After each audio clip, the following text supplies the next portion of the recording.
Okay. So once again, here's my audience that I gathered while we're in the middle of other operations. See everybody. It's pretty bad when that's the chaplain. That's the.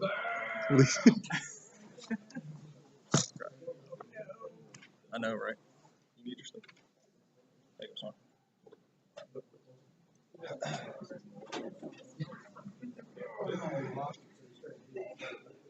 General Patton said in 1943, "It is absurd to believe that soldiers who cannot be made to wear the proper uniform can be induced to move forward in battle. Officers who fail to perform their duty by correcting small violations and in enforcing proper conduct are incapable of leading." All right. Through 15 years of military service and my knowledge of AR-670-1, of the wear and appearance of the military uniform, I know exactly how a ACU or Army Combat Uniform jacket is supposed to be put together. 3 things that you basically need for the basic putting together of an Army Combat Uniform jacket are your name tapes and the U.S. Army tape to go along with it, your U.S. flag and your rank if you're higher than a E1 or a private, and then your unit patch and your combat patch if you've been in a combat zone. The big thing with a military uniform and the proper wear of the military uniform is in presenting a professional appearance. And we can't just go throwing things around our uniform and looking kind of ridiculous. It's all about representing the United States through the rest of the world and to the civilian population of the U.S. So we have to, again, look in a very professional manner.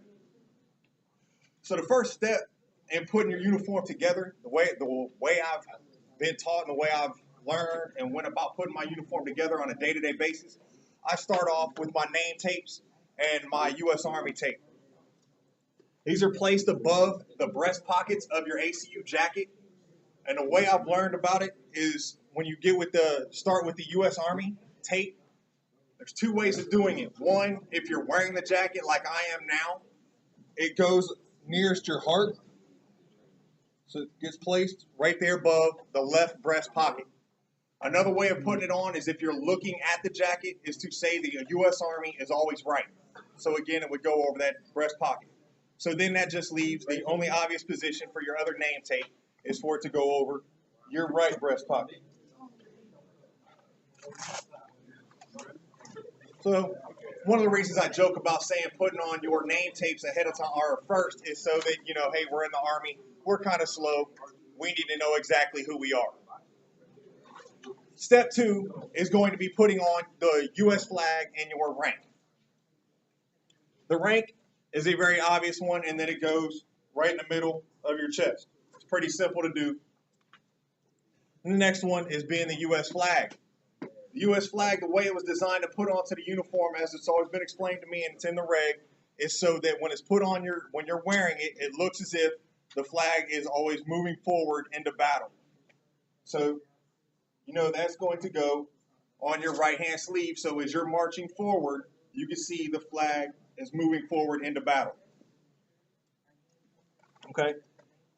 The reason why that's step 2 is it leads into step 3, and that U.S. flag can really help you figure out where your unit patch and your combat patches are going to go. Your combat patch goes underneath the U.S. flag. That combat patch is earned if you've been in a combat zone. It's not just given to anybody that joins the Army. You actually have to go live in and fight in a combat zone for a specific amount of time. All right. In this case, I have a 1st Infantry Division combat patch, which I earned in 2008-2009 during Operation Iraqi Freedom. And then you have your unit patch, which is going to go on your other sleeve pocket opposite from your combat patch. The big thing when putting both of those on is you need to make sure that they are centered on that Velcro pocket on each sleeve. So now that is the basic general layout of how your patches should look on a jacket. Every soldier, minus the combat patch, every soldier in the Army has these patches. Name tapes, rank, U.S. flag, and unit patch. Thank you. Woo!